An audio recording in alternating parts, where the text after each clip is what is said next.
Comedy. Oh, we live. All right, we live. Yo, welcome to the Beatppl podcast. This is episode 41. I got a heavy hit of modbap crew on deck right here. We got Aaron. What's up, Aaron? How you feeling? Good, man. Good, man. Good to have you, yo. Yeah, good to be on. Word. And we got Ken Flux Pierce. That's me. And Whiskey. We got your sidekick, Whiskey. And Whiskey. It's like his R2D2. Yeah. Calm down. Word. Yeah. We got Lee. What's up, Lee? Hey, not much. Good to be here. Word. Good to have you on, man. And Shiro. What's going on, brother? What up, y'all? Good to be here. Word up. Word. So, yo, let's get started, man. This is there's always a lot happening through the week, and I want to jump this one off right away with how the hell we selling op ones for $4,000? Crazy.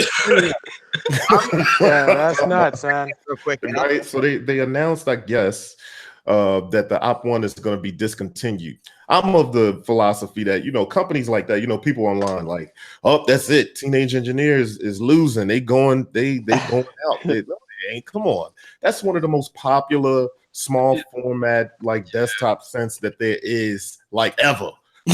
Right. You know what I'm saying? Yeah, like I you agree. can't even see a beatmaker video without either SP404 or a op one out here nowadays. Well, me personally, I've never I had don't either think one they're of them. selling them for that, man. I think people are asking that because they heard No, this people kid. are copping them. think People are actually Really? buying them. They're buying Really? them in a rush because they believe Are people real though? people are buying them. For that That's price. That FOMO shit is real. Yeah. It's really real. The Elmo shit is real. Yep, Yeah, it it's is. You're really missing real out out all there. day. Yeah, but from what I hear, the reason that they discontinued it was because they no longer make that cell phone screen. Yeah. Whatever screen they were using in Yeah, the OP1, that's the manufacturer stopped making it.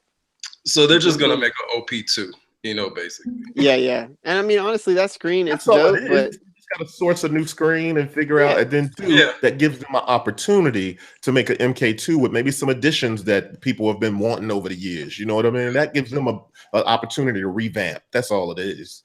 But it's not gonna have that vintage teenage engineering sound though. That's why. yeah, hopefully we get that emulation, Yeah, right. Vintage. Yeah, I just thought it was a regular OLED screen. I didn't know it was such a. I didn't know it was such a very I'm guessing it's those exact. They need those specific specs, and maybe they can't retrofit the board or whatever else, or maybe they probably designed around it. So. This part's run its course, and because of that, we're going to let this thing stop. Now, we haven't heard anything about an OP1 Mark II or an OP2 or anything like that yet. Hopefully, we see it because that's what people have been asking for forever. Yeah. But they did just drop the OPZ, so yeah. Maybe their engineering side, the hardware engineering side, is ready to, pop something else out. Who knows? Well, also, Teenage Engineering is teamed up with IKEA. Exactly. that's right. You're not fucking going away. They're not when going you team anywhere. up with IKEA. But that's what I'm saying. Even with the IKEA thing and just the fact that let's not be foolish. This is Teenage Engineering. They came out of nowhere to go where they dropped this thing. It's a very people don't. This ain't Three's Company. People don't shut shit down and go out the top like that. Well, yeah, what I'm saying though is with IKEA, that's nothing new for them. Like they've been partnering up with people for a while now. Like they've got home speakers and all kinds of other things that they've been doing. Like they're working as an actual design house for a lot of things, which is a smart thing for them to do because they have a great. It is because look at the aesthetic of right. I'm not worried about that. And a lot of people were saying, oh well, they've got these support tickets and they've got for service issues, blah blah blah. Like I've been reading stuff about that, and I'm like, look, there's always going to be you see that with any company, but especially the smaller ones. The thing that really jumped out to me about all of this is okay, so the screen isn't manufactured anymore. And who knows, maybe there's other parts that they've been having trouble getting. We don't know. But the thing that screams to me is that people have been asking for a successor for the OP1 for a while now, and they've been aggressively supporting updates for that thing for a really long time. It would be great to see something new specifically to that OP1 style market, which the OPZ is definitely something different, you know? So can we come to a consensus too? Because I always feel like I don't know what the hell the thing is called. Is it OP1 or is it OP1? I thought it was OP. Because I say both. Well, when I met them when they first debuted it, they always called it the OP1. So that's how I remember it. So. But it's clearly it's an FM synth. Am I wrong? No, it's much more than that. Yeah, a lot of things. It's a sampler. It's a lot of things. The radio. Yeah. He says, yeah, I know they got the, but at its core, like the synth part of it, is it FM or is it more there's a subtractive synthesis and stuff like that? There's multiple synth engines in there. Well, it has like different little apps kind of inside of it. Does anybody here own one? Nah. No. Yeah. I borrowed one from Moog for a couple years though, and that shit was awesome. I've used it, but I know Steel was a big fan of it. To me, Steel and $699 when they had them. Went up to 800 or $899, and I was just like, for what it did, it just didn't. The interface wasn't enough for me to want to go that route. So. I agree with you, Ken. I passed on it plenty of times because of the $899 price tag. And so you're definitely not going to get me at $4,000 or whatever Reverb is asking right now. You know, I mean, for what it is, it's pretty cool, and I've always been attracted to it as a piece of gear. But the price tag always bothered me. What's the build like on it? Is it plastic or is it pretty nice? It's metal. It's a metal chassis. I think it's like an aluminum chassis. Aluminum. Like okay. Aluminum. I think it feels like it. It feels solid. I mean, it's not. It doesn't. It's not something that, like, if somebody tries to take it, you're gonna swing at somebody and do any damage. Like that kind of thing. It's not steel. Yeah, it ain't steel. Yeah, but I think it is aluminum, and it's you gotta admit the design. They're great designers. Yeah, aesthetically, like they're doing some other shit. Yeah, aesthetically, like when they first started talking about this thing and it first came out, like I can remember looking at it like I don't know what that is. It's just it was the newest looking thing I'd ever seen to be called an instrument. I got on the invite list. It was I think pre Kickstarter. It was the email that went around. This was like Tumblr, like early days of Tumblr that would like I signed up for an email list, and then they were giving away a few units. They're not even giving away. You can buy your unit. That was like an alpha or beta thing. And I remember like narrowly missing out on that and feeling really bummed. Because I mean, you saw the aesthetic, and there was like one little Vimeo video that they had where it was like a breadboard thing, and they had that screen on it, and I was just like, man, whatever this is, these people have just nailed it. Yeah, I do remember that. Yeah, then it's got a battery in it. I mean, that was next level for when it was. I think people don't think about it now because it's so common. It's a common thing. We know what this is. Millions of, well, not millions, but thousands of people have these joints. You know what I mean? Right. But if you look at it, it is something. It's a engineering feat. So it would be foolish to think that they wouldn't be doing something else coming here soon. And I gotta imagine that they will.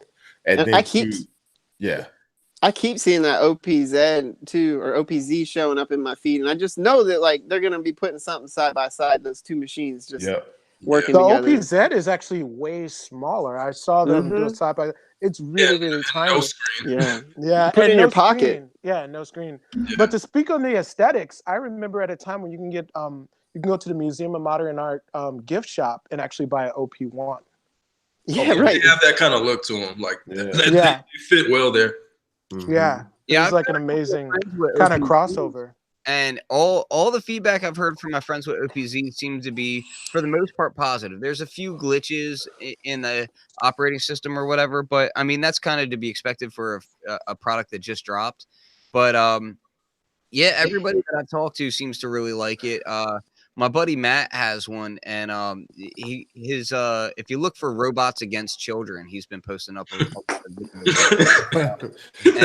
That's wild. I didn't even hear what you said because you said Robots Against Children.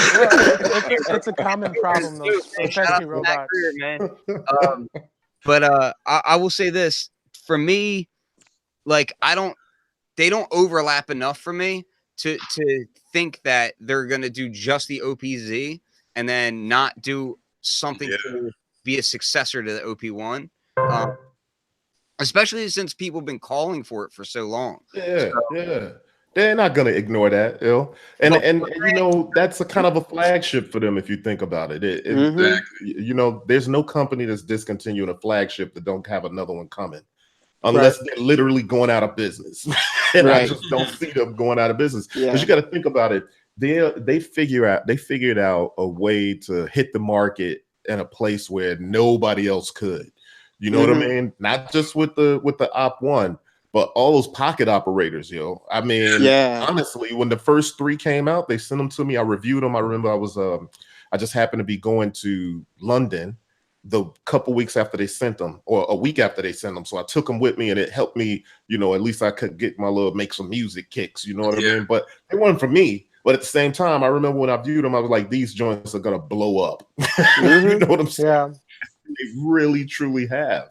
So and if they come out a sampler first, that would have been. I mean, I was waiting for something like that for years. You know, well, they have the sampler now.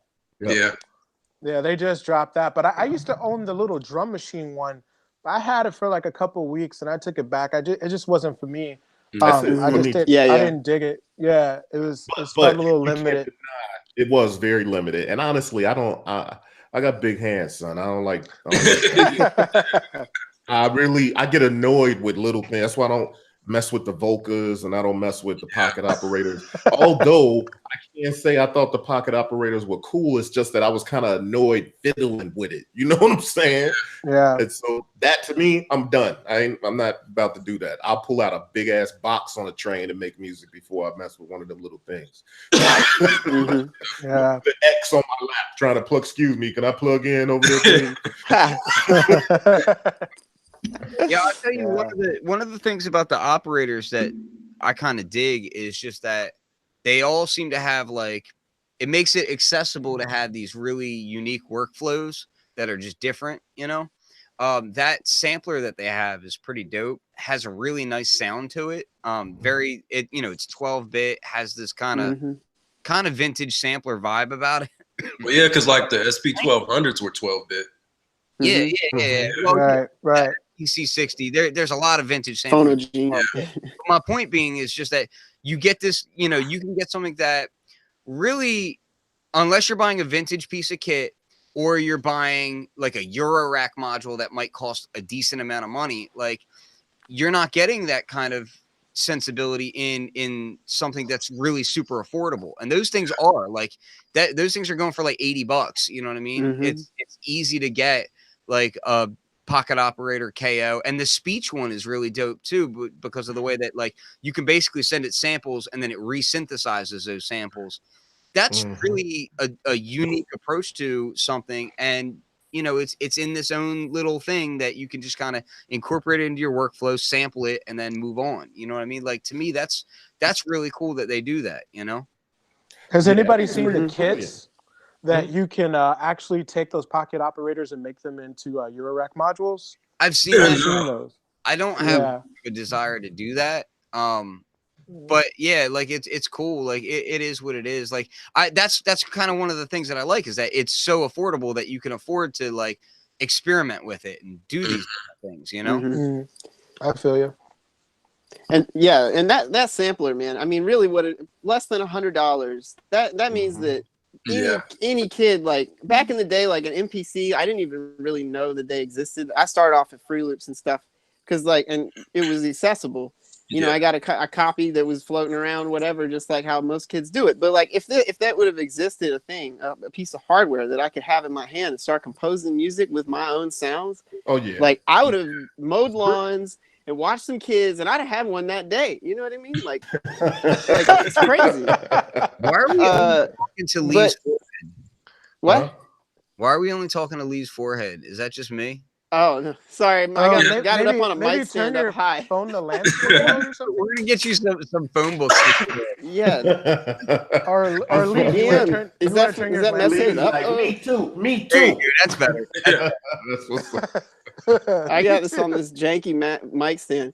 Okay. But the thing about the samplers though that does kind of stink is that for them as a company is that you'd have to sell a lot of them in order to make, you know, have that income stream like be real. And but that's not the role that those things are for that company. The OP1 was that role, like you're saying. Like that's essentially the mass to make noise, where people who may even hate on Make Noise or hate on Teenage Engineering still probably fuck with the OP1. Like, that's right. Like, it's true. It's dope. And it fills a void that nobody else has been able to do or even really tried. Yo, there's nothing out there like that. And if somebody brings out something like that, there's gonna be clear as day, yo. Yeah, exactly. Clear as day. The OP1, you know what I mean? Yeah. Yeah, so that thing's kept the lights on for them. So they're going to keep doing that. If they don't have that product, like in my mind, they're going to have something else that's going to fill the void, not just another $80 sampler or whatever, which is cool. But I think the sub $200 price point is a really effective price point for these companies. You know, it's a really like, it's almost like no-brainer purchase area for a lot of people. So it's, you know, which is funny because like I think about like when I first started and like $100 to $200 was like, oh, I'm gonna have to cut somebody. But yeah, you weren't getting nothing. Before I got my first MPC, I had to have a real job and wait for tax time, and then I was I finally got enough to go get my MPC. It's hard for me to remember that there's people out there who didn't have kids before they were able to legally drink. And I'm like, oh yeah. Out there, don't do that. That's what's up. So hey, let's move on to I see Shiro on Instagram has been absolutely killing it with the digis. He's taking the digis and he's got an axe and he's been axe murdering them joints. Let's talk about that, Shiro. What you been up to with those digis, man? I've been a fan of Electron. Like I've been using the machine drum for about 3 years, so that kind of conditioned me for kind of like rewired my brain to the Electron way of approaching stuff. So I decided to kind of make that plunge and get the digitone. I'm a big fan of FM synthesis, so like that was kind of a no-brainer. And I like that it wasn't like a DX7 clone. It's kind of like doing its own thing. So for sure, I figured it would be a nice little addition to my modbap set to add some more FM synthesis to it. I've been hooking it up to the modular and just going crazy with it. How are you incorporating that to your modular, man? Right now I'm using it as, it's kind of like sequencing everything. Like I'm using that to sequence the oscillators in the modular. Kind of trying that for the first time. I used to be kind of I really have an aversion to MIDI, but I'm kind of like changing my stance on it. Kind of get That's funny. I never heard anybody say it that way. I have an aversion to MIDI. I'm not with you. Bring that MIDI up in here. Well, control voltage is so immediate, man. It's like exactly. Yeah. So I kind of feel what you're saying, but it is nice when you can. You know, there's some really, really nice MIDI to CV modules out nowadays where you can incorporate super easy with your modular. So that's You know, I got the hex inverter mutant brain. Oh, dope. Yeah, I haven't fully used it yet. I'm waiting on a USB to MIDI cable, but then I'm like gonna really program it to like fit my specific needs, and that's kind of when everything's gonna open up. I'm just kind of using it stock right now. I think between the mutant brain, the shuttle control from Endorphins, that one's great. The anti-module MIDI gate, which is basically like a mutant brain, but in a much smaller package and doesn't have the CV. It's all gates, right?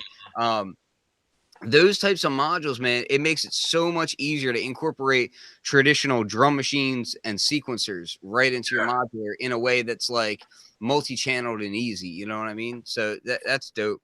The digitone, so you cop the digitone, you also got a digitakt, right? Yeah, I decided to just do the Black Friday thing and get them both. Oh, you got them both at the same time. Yeah, so I just like locked myself in the house for the past couple of weeks and just been exploring. Yeah, the mic was nice too, by the way. So his is set up right here. Yeah, that's the live setup. Yeah, that's dope. And I dig what I know you're incorporating it all together, but I mean, I gotta say, just with the digitone alone, you really been killing that joint. And that's what I love about certain gear, man. Like for instance, with the digitone, we both have the digitone. And I remember when I first got it, you was like, you could tell the hallmark of a good producer, no matter what they get, they do their style on, they can find their style on any gear. You do that. You know what I'm saying? Because what's funny is like we could all have the same pieces, but we'll all use them very differently. And that's what you've been doing. And that's what I dig about what you've been coming up with, man. It's kind of ambient and it's kind of trippy, but it's real fly. Yeah, I'm really feeling I would say out of the two, I'm feeling the digitone more because it's like a little digital modular if you want to approach it that way. It is. And so it's you know, it's like having a 4-track modular, and I come from a 4-track background, so I kind of think like that anyway. So even when I do my patches on my Eurorack modular, I still kind of like break things down to either like 4 to 5 tracks.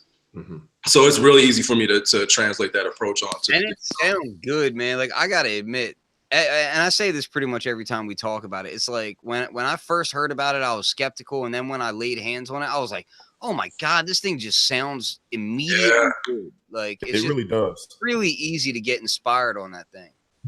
Yeah, you can happen up on some stuff on the digitone, man. Yeah.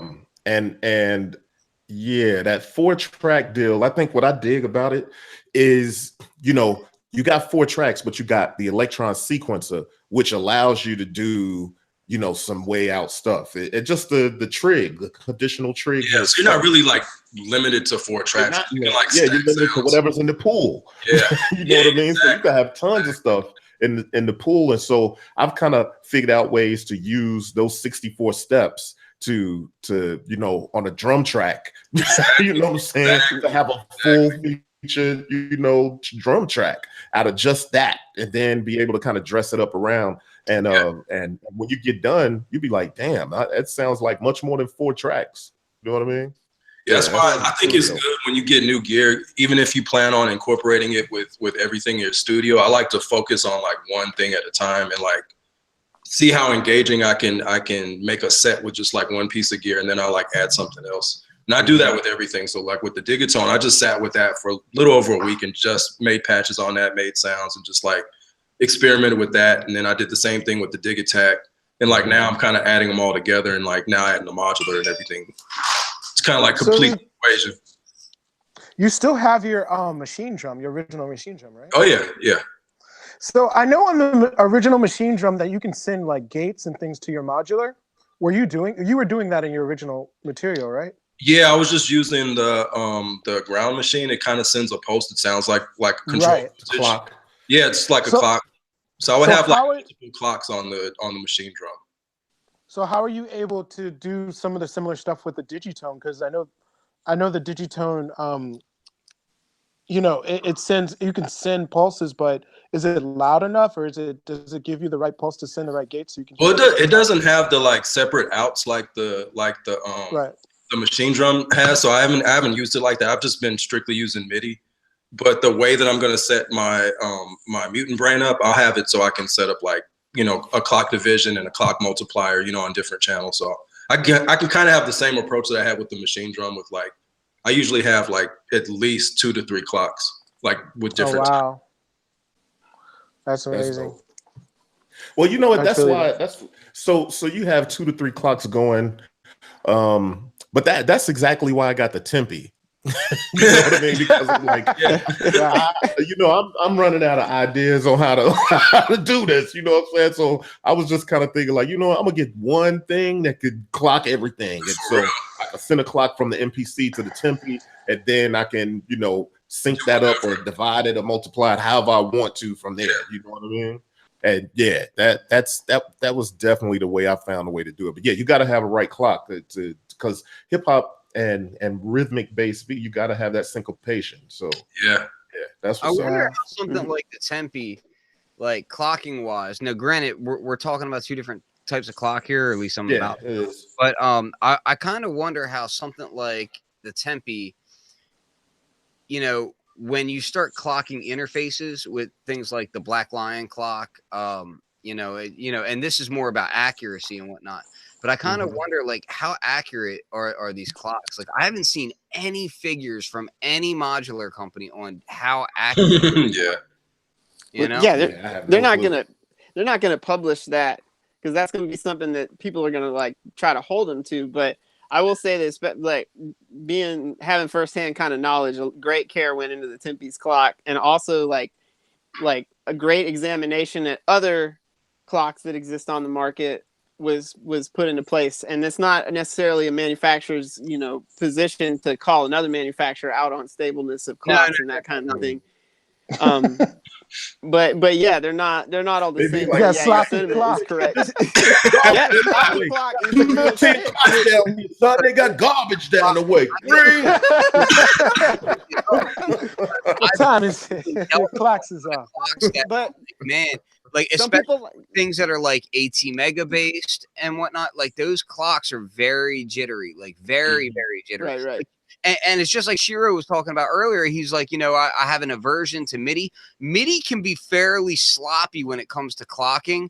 And it's like, man, some of these modules are, and you can use sloppy clocks to an advantage sometimes, but exactly. Some of these modules have crazy sloppy clocks, like really bad. Mm-hmm. That might be a title right there for you. Yeah, that's what I'm sloppy clocks. So, wow, that would be a dope modbap album, to tell you the truth. a great example of how they can be used creatively is Richard Devine. Shout out to Richard Devine. Absolutely. Just found out we're playing a show with him. Make Noise is gonna have a show January 4th. So if you're in Asheville at Mothlight, it's either free or very cheap. If not, so come through. Nice. But he still rocks in his performance case an original Woggle Bug, which had a jittery clock, and he pops the knob off of it, the clock knob, and he put a big gray knob on it. So that's his master clock, controls everything that what he's doing. So like there are ways for sure of taking advantage of it. But the other thing that I was going to say about Tempe specifically is like in terms of like entering the performance as well and the phasing and like great care went into making sure that was accurately captured. And also shout out to Ski Beats. He is on some amazing next level Tempe patching. I don't want to give away the secrets, maybe off the air. But like this week he reached out to me trying to solve some patching issues that were bananas that I never even thought to do, and I would never think to do. And the results of it already are just amazing. He just did a show last night in DC. He's on his way back now. So Pilot Talk. I saw him making beats in the car. Pilot Talk 4 just got announced. Oh, okay. Oh, word. Yeah. Super excited about that. Currency fans. Yeah. Definitely looking forward to it. So shout out to Ski. Ski's I think he's in commute right now, so he couldn't make the show. But word. Yeah, man. The clock stuff is like clocking is one of those things in modular where it's actually like it's one of the most unique ways of dealing with clocks. Like when you go modular for the first time and you really start diving into clocks, you get a new appreciation for what you can do with clocks. You know, from things like old school modules that nowadays aren't like that hip new thing, but like shuffling clock multiplier and shuffling clock divider, like those kinds of modules are crazy dope when you start using them to come up with those happy accidents for like timbres and just different rhythms and whatnot. Like these are old modules that have been around for a while, but like I just got rid of mine because I had to get a new case and they were the old modules. They were deep, so they didn't fit in the case. But otherwise, I'd still be rocking those. I'm thinking about getting the newer versions. I pulled my shuffling clock multiplier and breakout out just the other day, and I was using it because I kind of came up with some rhythms. I like using the the tip top trigger Riot. I use that for like a lot of different clocking things because you can use that to kind of like syncopate things in different ways. And I was using that with the Animodule STD, which is a syncopated time disruptor.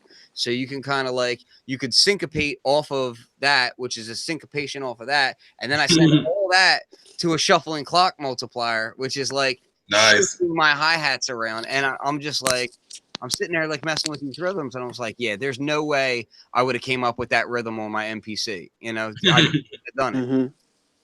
That's the thing. Getting back to the Electron stuff, that's what I love about Electron. It doesn't matter, like, what you might be used to on an MPC or machine or something, but it's something about those Electron boxes that get you going in a different way. You could do stuff on there on that sequencer that you can't do easily anyway on other things, and some things you just can't do on other things, period. I agree. That's what I love about them. I always felt like with my MPC 4000, I'd get into creative ruts. Like I got formulaic about how I went about making music, and that was the kind of sequencer that I wish I had built in to the MPC 4000 as well. Like not to hate on how that workflow, I miss that machine. I sold it to buy a bunch of modules and stuff, and I don't regret that. But yeah, that having a sequencer like that is crucial for getting through those kind of creative blocks, because it's nice to be able to change up your style, keep it fresh. Big time. I think that's what made the digitone. That's what really like kind of pulled me into it as far as like sound design and stuff. You can approach it differently when you're like setting up sounds based around a sequencer. It's like a whole different approach than just like holding a key on a keyboard. Yeah, exactly. Way more inspiring. Yeah, you get into the programming of it, and things can get like like Ken was saying, you'll start to think of things, come across things you wouldn't have normally thought of. Yeah, you know what I mean. And it's like digging. It's like digging for records, but like with frequencies. Yeah, exactly. Yeah, exactly. The case. That's something. That's pretty dope. That's exactly digging for frequencies. That's awesome. That's patch digging, honestly. Right there. Yeah, patch digging, man. Like that's what it comes down to. Like. And knowledge of patches is like very similar to knowledge of that record spine from the top, not even looking at the front of it, it's being like, oh, wait a minute, hold on. I definitely see the parallels for sure within the modular culture and digging. Yeah, that's what's up. That's one of the things that like, so just to be completely honest and upfront, my analog rhythm lasted like maybe a month or so, and it's packed up. It's just like underneath of a table somewhere now. I'd still use it to sample it, but like until I get into my new studio and I really like, because I have a plan for it. Like I'm gonna treat it kind of like a 1200 or something. Like I'm gonna set it next to a turntable, and it's gonna be like a very new like a, as if the past had like split off into alternate reality. That's really what it is. That's what it is. But I really still don't like the Electron workflow for me. But there's aspects of it that make me like want it so bad. Like I love how it handles random and conditional clocks, like or conditional trigs. That stuff. Like I've been doing a lot of stuff with the MPC Live lately, and I still use Machine a good bit.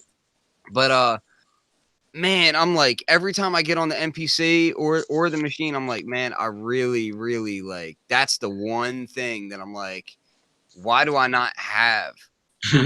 Why is that not there yet? Like, are you guys not paying attention? Like, what the hell?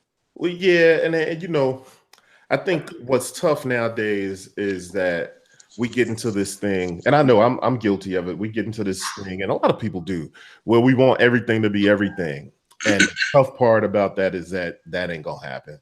I would really love for MPC to introduce some of the things like conditional trigs. Some people are like, oh, you don't need conditional trigs on there because you got all them tracks. Yeah, but the limitations and the creativities you could do with conditional trigs, because it ain't only about saying on this step put this thing, but with conditional trigs you can also do, you can say 50% of the time fire this trig off, or you know what I'm saying? Yeah. every third bar or something. So that way you start to, because that's the thing, you get into a situation with something like an MPC, and I'm an avid MPC user. You get into a thing with those where you get that repetition, and maybe this speaks to what Lee was saying, but that repetition, you kind of get into a rut of what you're doing, and there's ways to get around it, but it would be nice to be able to introduce some conditional trigs in there and say like, yo, I want this to fire off at this point and at that point, but without me having to tell it, without me having to program it that way and have it do like, I mean, there's like really simple uses for it, like that could be used in the hip hop context. Like when people make beat tapes, a lot of times they'll have their audio watermark. Like you could set up a conditional trigger to do that. Yeah, like every 8 bars or whatever is going to drop this watermark or whatever. There's a lot of different ways you can use, as well as create with in a creative workflow as well. Yep. Totally agree. Yeah, that would be real dope, man. But you know what I wonder though is that, you know, typically users of the MPC, you know, we get stuck in our ways, and in general, the base is kind of stuck in a certain way of working. So it's almost like, you know, back in the day, my grandmother would be, "Oh, you doing too much?" Like I come in the crib break dancing, and she like, "Oh, you're taking me too fast now. You get out of here with," you know what I'm saying? Yeah. But all this new stuff, y'all do it right. I think that's how like most MPC users would be with some of those things being introduced into the MPC sort of ecosystem. People like, wait a minute, what is all that, right? Like, you know, but I think it would be dope though. I think the MPC-X is fair game though. I mean, just the fact that they added those CVs makes it a whole new machine. That's a whole new machine. Next level. It is. Yeah. That's still like, to me, that's very much unrealized potential. It is. And when they start to realize that potential, which hopefully they will, I'm a little bit optimistic, but I'm also a little bit skeptical, just because I know certain things about the team as far as like modular usage that I'm like, you know, I know they have certain people on their team that like uses modular, but I'm like, yo, I don't know how deep their knowledge and detail of that stuff goes. But man, it was just the fact that they did incorporate that onto the actual build. It's like, you could be doing so much with that. Like, I wish like they would have talked to cats like us from the inception. Yeah. Because there's some things I asked for later on. Like, you know, once I got onto the beta team, there's some things I asked for with the CV that, you know, it just wasn't designed for. There's certain limitations of it that it just wasn't designed for. And I was like, damn, I wish I was there with the first conversation though. You know what I'm saying? Yeah. I've been there through a lot of different companies creating gear, and it's like, and sometimes even when you're like, they ignore it. So like we can say certain things. Like I'm not trying to blow up any NDAs or anything like that, but like we could say certain things like, okay, a lot of the times a CV output is not going to be updated at an audio rate, right? So because of that, there's going to be certain limitations. Okay, so that's not always just a, hey, you know, we're aware of this or we're not aware of this thing. It also comes into cost. You're already talking about MPC-X, which is not a cheap piece of kit. You know what I mean? I will honestly say, like, the more updates that they bring, the more that cost looks way more acceptable. You know what I mean? Like, that thing looks really dope. And probably the only reason why I don't have an X in my lab right now is just because I'm waiting to finish building my studio and having more space. Like, I have because I'm looking back there, you ain't got none. You ain't got no. You ain't got no space. Well, you can only get pocket operators for now. Some cargo pants, Ken. Get some pocket operators. That's how I'm living. But yeah, timeout. Alive, you know, have made me like, okay, these guys are they've kind of changed their position as far as how they're moving about things from when the Ren first started, which I was a little bit worried that they were too set in their ways. And at the time, in my honest opinion, they were way too set in their ways. But I feel like they're starting to understand that, like, yo, shit has moved on since 20 years ago. You know what? Yeah, that's true. You know what the Ren was? The Ren was a 50-year-old dude going to the college club. Yeah. Oh, man. That was my major complaint from like early points on. I was like, yo, why can't I in real time apply my swing? Why can't I do this? Why can't? And their answers would always be like, yo, this is how we did it for 20 years. And I'm like, guess what? New products have come out since then. By the way, the MV8000 was kicking your ass feature wise back in the 5000 day. Like, what? Like, but if their shit wasn't so whack, I never would have gotten into modular. So I mean, kudos for that. Like, they didn't. I mean, not to hit them that hard about it, but yeah, the Ren came out at a time when I was really craving something like the Live or the X. I would have sold we were my all Moog to get that. You know, That's it. But dig that though. What was dope about that? And you know, so it was like these super fast workflows of like sample, have it go right to the pad. You can play the pad across all the keys. That still drives me nuts that on an MPC, I can't just assign a sample to a pad, play it across the keys. I got to make a freaking key group for that. Like what? Like, and this is, you know, it's one of those things. I make money off of making key groups, and I'm saying that, you know, it's easier on the ER301, and that's nuts. Yeah. That's crazy.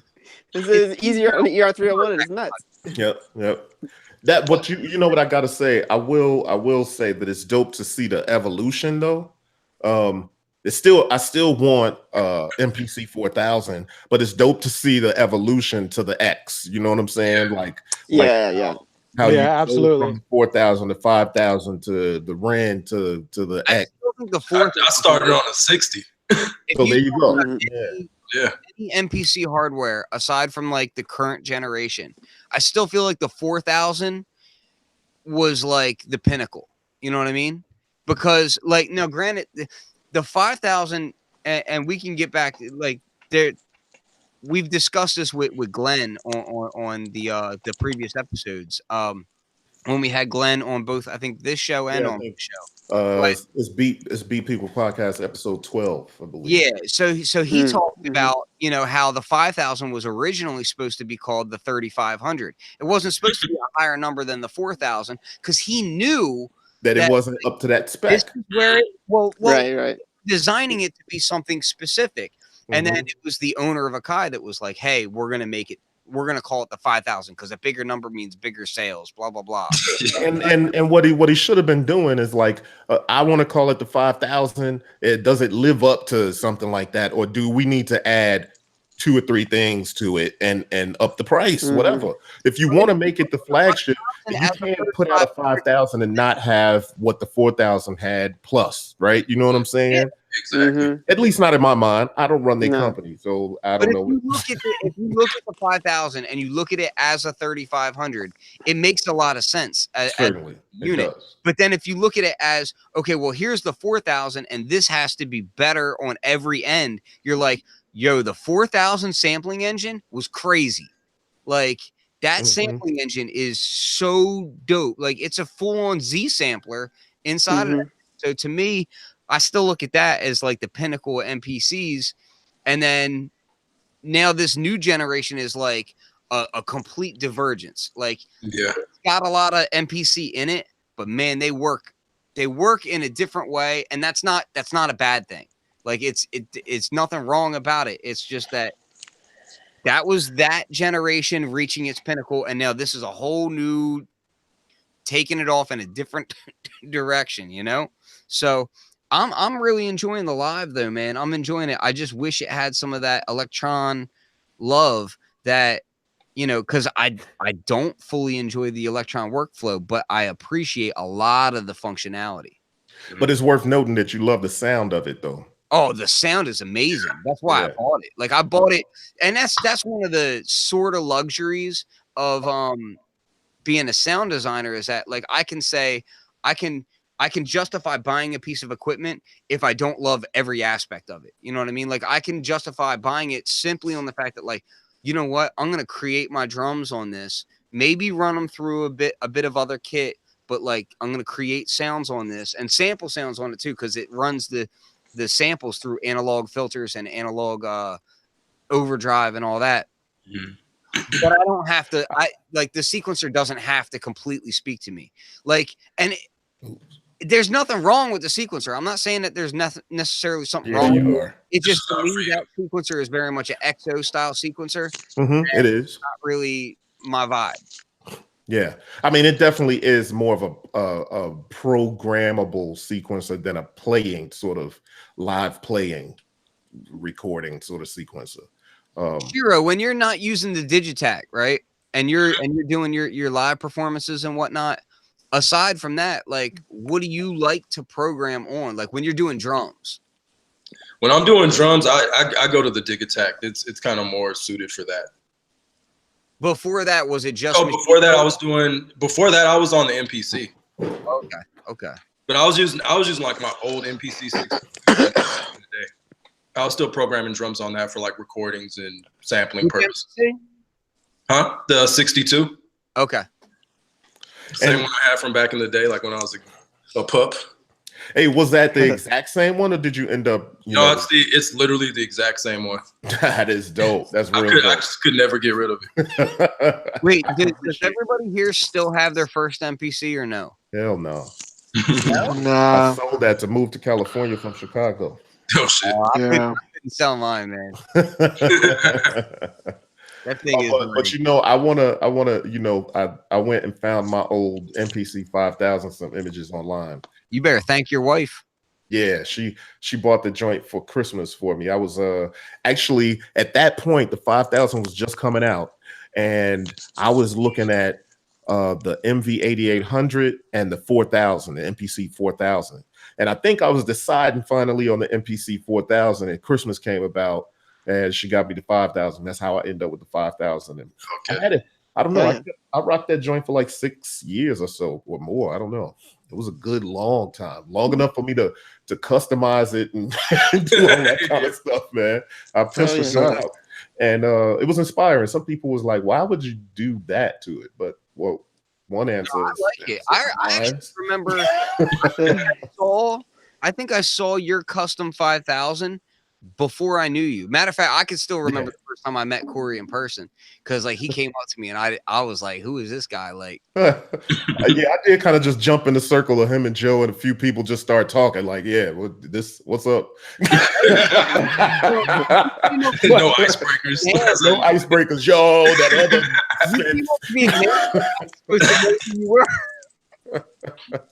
Yeah, I know Kim was kind of looking at me like I was suspect, but I was like, whatever, he'll get over it. It's cool because Joe vouched for you, so I didn't have to beat you up. It was all,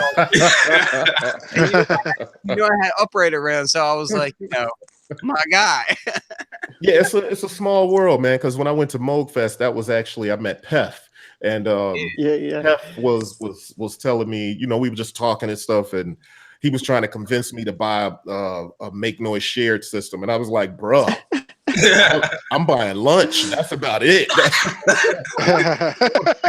The Moog Fest. Nobody has no money like that to be going home with a shared system. And that was before I actually had my own modular set up. And he was like, nope, there's no excuses. You got to go do that. And then, he was saying, we was talking about B-Boy Tech Report, and as I was talking about, I need some help to cover NAMM or this thing or that thing. He was like, you know what? I know a guy that's into exactly what you're into, which we kind of collectively know now as modbap, and he was talking about Bryce. And then I was actually talking to somebody from Make Noise. I can't remember who exactly it was, and I was talking about, I want to incorporate modular with my MPC, and they were like, oh, Lee, let me introduce you to at the time. Lee had a MPC 4000, a Moog Voyager, and a Eurorack setup. That was a mean setup, Lee. Yeah, that's what's up. Appreciate that. Yeah. It's out on loan at the moment. Yeah. Or the Eurorack setup is anyway. The rest of the stuff was sold to buy more Eurorack.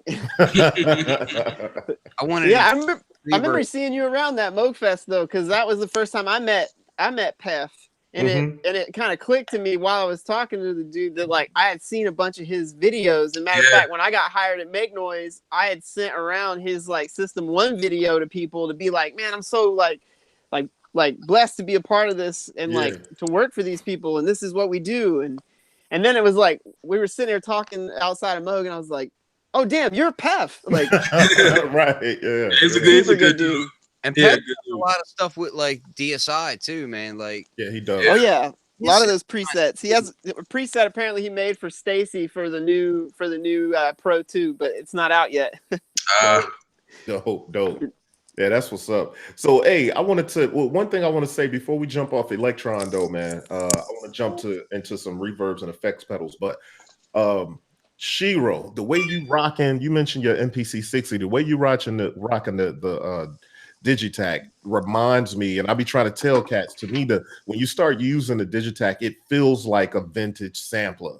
It does. Limitations, and it kind of has when you get into the way you create with it, it has that feel. You know what I mean? And what you're doing reminds me of like, just raw beat making. It's my roots. I've been sitting at my kitchen table with a stack of records and the digitakt and just making this like straight up boom bap like I did when I was a teenager. Yeah, that's what's up. That's what's up. Yeah, I dig it, man. That's cats definitely need to know that. But you know, digitakt is one of those pieces that's like malleable. You know what I'm saying? I've heard people make the most glorious like ambient stuff, and I've heard people make dope techno, and then you hear people make raw boom bap. It's a really like you make it what you want a type of machine. That's they make instruments, like they don't really dictate what kind of music you make with them. It's kind of up to you. Yeah, that's what's up. So all right, let's get into this. Let's get into who's rocking. How are we using reverbs around here? What do you all think is like one of the dopest reverbs on the market right now? I'm letting other people go. Whoa, like new reverbs or vintage? That's what I was trying to think. I think old reverb. It don't matter to me. Whatever. What do you guys use for reverb first? I'll start with Aaron. All right, I'm gonna throw one out there for you. Do you guys remember the DP2? Nope. Who makes that? The Ensoniq one. So basically, all the effects from the Ensoniq ASR 10 are in a rack module called the DP2. Oh. Yeah. And so they have a very, very beautiful reverb in there. I mean, it's amazing. They have a couple of different algorithms in there, but I love that one. It's just lush. It's old school. It kind of has a little bit of graininess to it, like a 12-bit kind of feel to it. If those are the algorithms and effects from the ASR 10, that's one thing that you gotta love about the ASR 10 is that all of those effects sort of have a sound, and it really is that grainy but still kind of polished, though. That's what's weird about it. That's the thing about it. Like, it starts off like where it starts to it's grainy, but then as it reflects further and further, it just gets really smooth and ambient. It's an amazing kind of underrated one. I know they have one that's a bigger one with 4 channels, but I have the 2-channel one, and it's amazing. I recommend it. Or you can just run everything through your ASR 10 if you still have that. So that's dope. Yeah, I didn't know that, but hey, it's a low-key one. I picked it up for cheap, but I don't know about it anymore. No, it ain't cheap no more. It's not cheap anymore. Yeah, I mean, like, I know once we let the cat out the bag on this show about different joints, because I don't even know if Homeboy got his Nordrum 2 last week. Yeah. after we talked about it. Oh man. So the 2, the DP4, actually it looks like I'm seeing one used on Reverb for $1,100, or just about, once you get taxed, $1,100. Wow. Wow, I paid you really want to be crazy. There's one on eBay with $1.25 is the low bid. Well, I got my DP2 for like maybe like $100 off Reverb about 8 months ago. So I mean, it's amazing, man. I definitely recommend it if you want to play with some of those. If you kind of, did you ever remember the Elisa's Quadriverb, where you can run 4 effects at the same time? Famous verb of all time. It's like it seemed like at one point cats had the Elisa's Quadriverb and the damn like a Triton. That was kind of the setup right there. I had that Elisa's joint like for a minute. Yes, sir. I still got love for it too.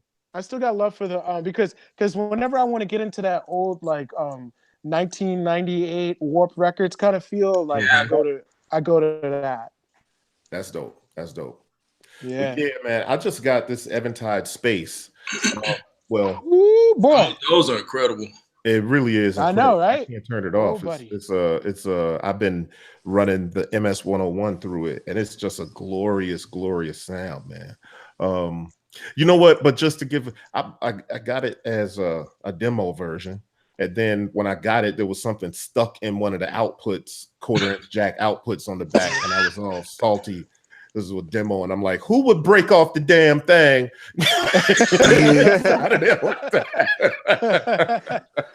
but shout out to Sweetwater. They sent me a brand new one, and so I've been checking this joint out. And I hate that I waited so long to get it. This has been one of those things that's been on my list for a long time. So I can definitely see I'm gonna use this in a lot of. It's gonna go on everything.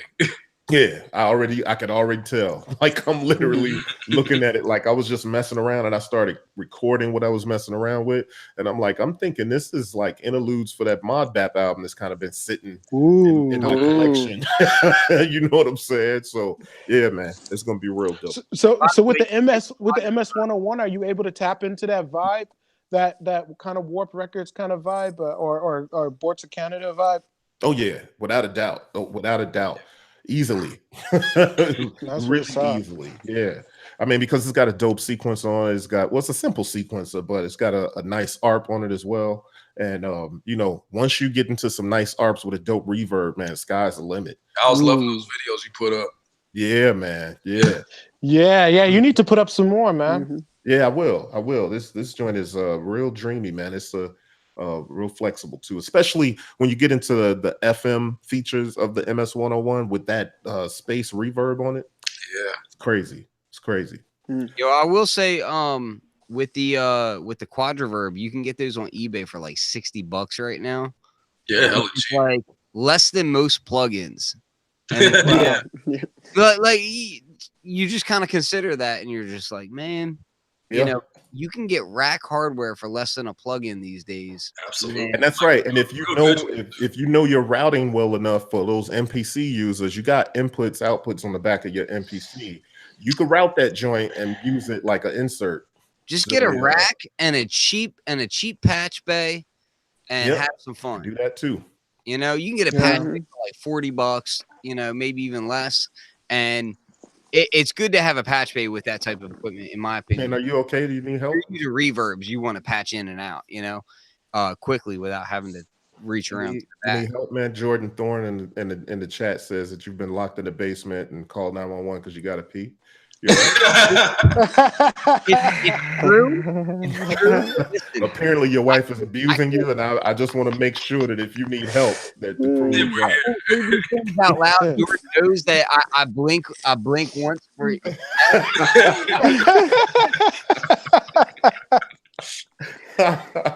as far as reverbs are concerned, I want to talk a little bit. So I'm gonna put it all out there a little bit. Oh no. Yeah, it's going down. So Corey spent some money, right? So Corey went out and just basically slapped me in the face and was like, guess what? I'm getting the pedals that you want, and you're a punk. Look how Ken puts his words in my mouth. Those sound like a Ken line all day, ain't it? So I got Max coming to me as well. So he's going to have the Eventide joints that I want, but I don't have. So I'm like, okay, I can't stand you, Corey. Stop talking to me. Don't text me this shit. But he lets me know. And then on top of that, he starts talking about, oh, this sounds amazing, and starts sending me videos of the Eventide on this and on that. So what I wanted to talk a little bit about is the analog reverbs versus the digital reverbs and how you use them. Do any of you guys, because I use spring reverbs in my setup, like actual spring reverbs in my setup. Do you guys use those in your setup too?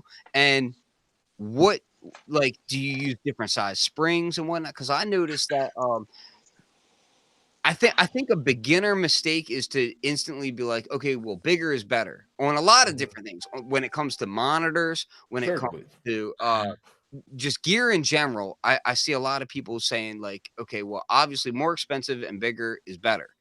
But that's not necessarily true with spring reverbs. And I wanted to kind of touch base on this because one of the first mistakes I made when I got a real spring reverb was to get a full, 19-inch tank.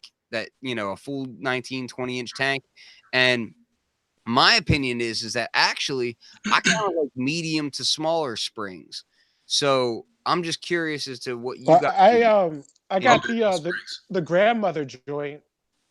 And the grandmother has a spring reverb in there. I've used that one. That's my only real. You know how big that spring is? Because I assume it's fairly small. It's probably really small.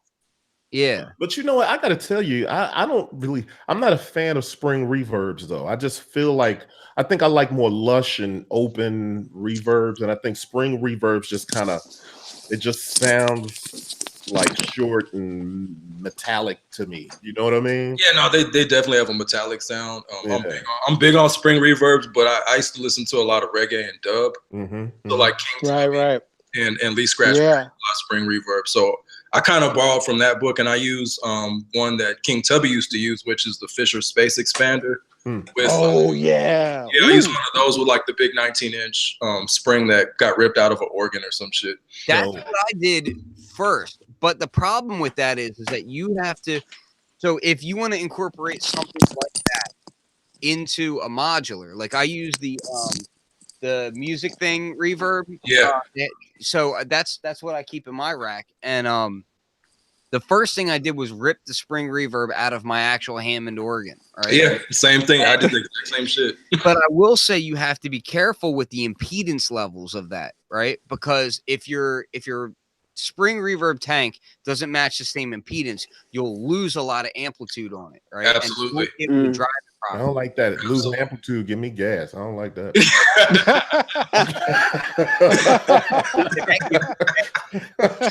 Yo, so one thing that I found that you can do is you can use an external amplifier.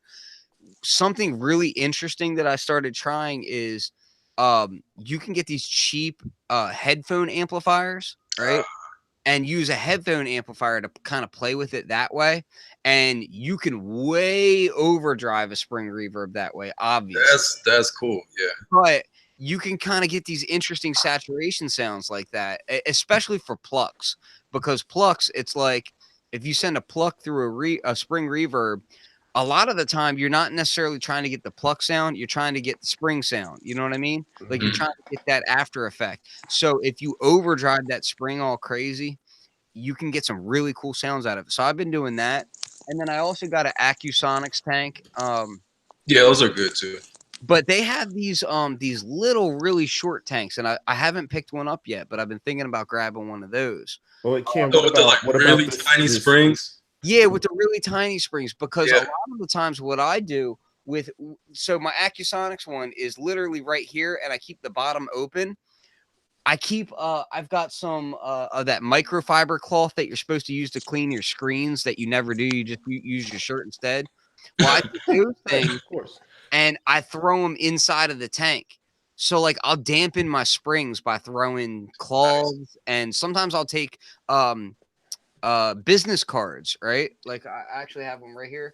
So this is so it's like a prepared piano. You're like doing a prepared spring tank. Prepared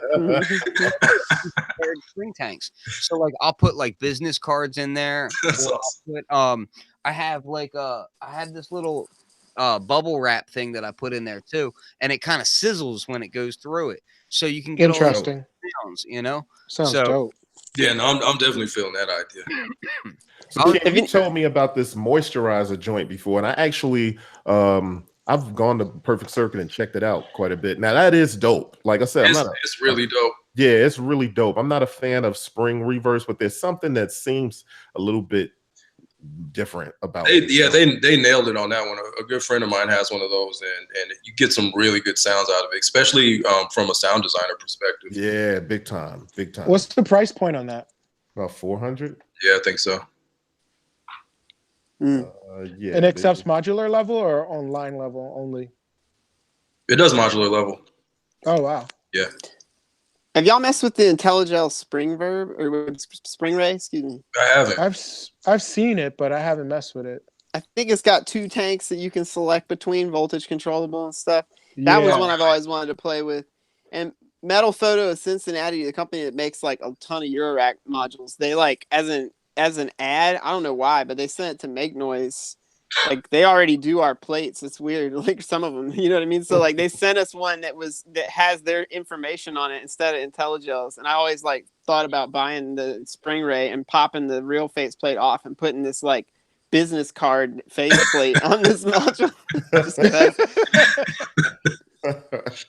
People like, oh, what you got in your case? What kind of reverb is that? And it's like, it says MPC on it, and they're like, what? Yo, I will say that when I had the Magneto in the rack, I was comparing it heavily with my spring tanks, because the Magneto has a spring reverb setting on it, right? And you could turn that up. It sounds like a slightly darker version of the Acusonics tank that I have. Like it sounds really, really, really close. Like surprisingly good. But of course, you can't smack it like I can. Yeah, exactly. Do you rub it down too?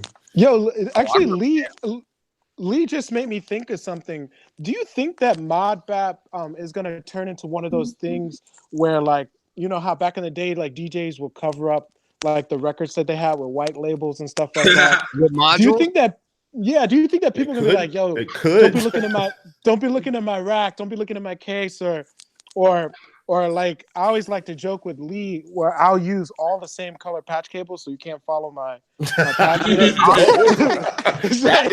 that is the modbap equivalent of covering the record label. Honestly, Yo, Aaron, if they can see your modules, they can't see how you patching. It's right. I think the difference is that these days there's this really big emphasis on that how you got there as opposed to just the what is the sound, right? So there's this new market, like that market. I don't really feel like was there. There was a little bit of the whole, like, you remember when there was the myth, and it was a myth about DJ Premier doing the who was it, Jeru the Damager track with the come clean track. Yeah. So, that was like one of the first times I can really remember people caring about the how as opposed to just the sound. You know what I mean? So it's like, to me, the whole caring about how the sound created, because, okay, super, super nerdy guys that had MPCs and all that stuff, studio guys cared about the sound and how it got there. But really, the average listener, the average showgoer, they were not hawking over the tables like scratch nerds do today. They were not hawking over the tables to see how somebody is finger drumming or how somebody is doing this or how somebody's doing that. This is a rather new thing. You know what I mean? True. So to me, it's like people enjoy showing that off a bit. I don't know, but when you go in record shopping and you dig in, man, everybody's always kind of covering up their records. You know what I'm saying? You don't want, and it's almost like it's like an etiquette, right? Yeah. Like the old school people know this. You don't look at anybody else's stack. Like you just don't. You know what I mean? It's like common etiquette when you dig. And this is like a serious. It's ugly, but it's true. Like Euro racks don't cost anywhere close to what records did. So, like it's a different. Not even the patch cables. It's like, if you went record digging with DJ Jazzy Jeff, chances are you're gonna show Jeff what records you got, and he's probably gonna show you what records he got, because you guys are on a different level and you're interested in each other. You know what I mean? Right. How your is like, it's different like that. Yeah, but at the same time, you're pause that is like we're interested, but you're protecting a brand though. You're protecting a sound. You're protecting a brand. I've never felt that way, man. I've always never felt that way.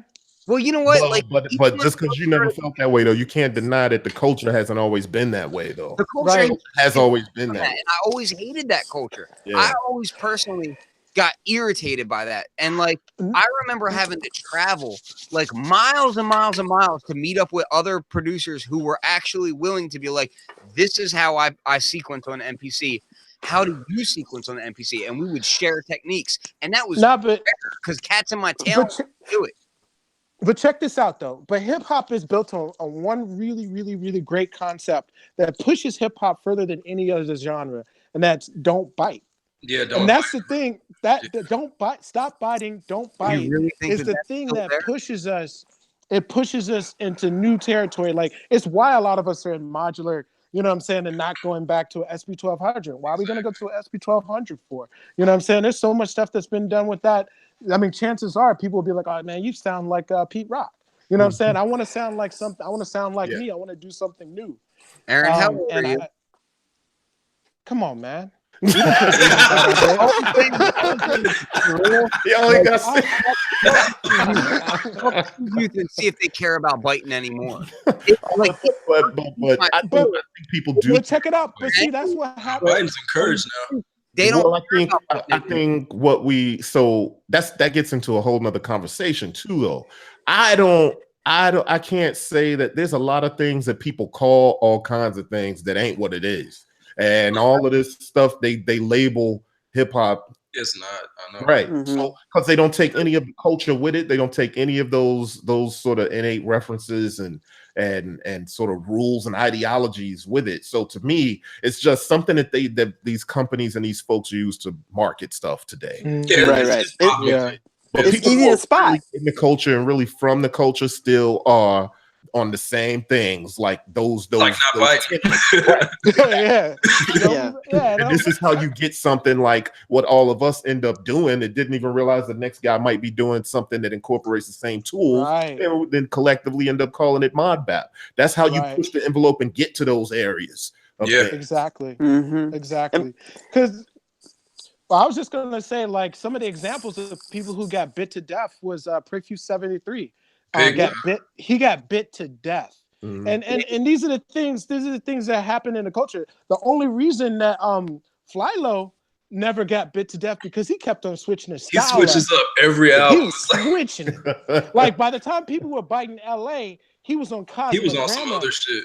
And he was on some whole other shit, and everybody's like, well, fuck it, I can't compete with that. And then and then his next, the only thing that's kind of, I guess, derivative of the stuff that Flylo was putting out was, I guess, lo-fi. But lo-fi is one of the most, like, bitten, you know, overbitten. It's almost like a I mean, it's bit to the point where you can go on YouTube and find, like, you know, lo-fi tutorials, and they simplify it down to the dumbest form. About tutorials, it's more about the fact that it's the artists that are using them. So, like, I enjoy showing people how I do what I do. Like, I enjoy that. But the point of it is not so much so that you can make the same sound that I'm making, but so that you have the knowledge to make that, to take that style and that usage case and you put yourself into it.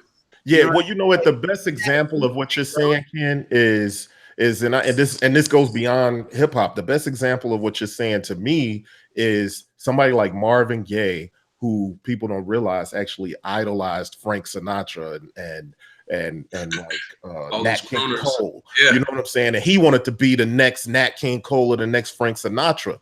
That is where he focused. He wanted to do that. But he was inspired by it and became the first Marvin Gaye. He couldn't even do that. Like, when he was doing, you know what I'm saying? Even Lena Horne said when Aretha Franklin came out, you know, when Lena Horne would do a certain growl, she was like, well, little did people know that was me trying to imitate Aretha Franklin, but she can't be Aretha Franklin. Yeah, so that's the key. It's kind of like you could be inspired by any of this, but it's not supposed to propel you and push you forward to go repeat that. It's supposed to propel you and push you forward to, like, almost interpret it, take it in and see what the output is as something else. And to me, that's the whole point, is like, that's why I like to show people things, because I'm excited to see what they can do.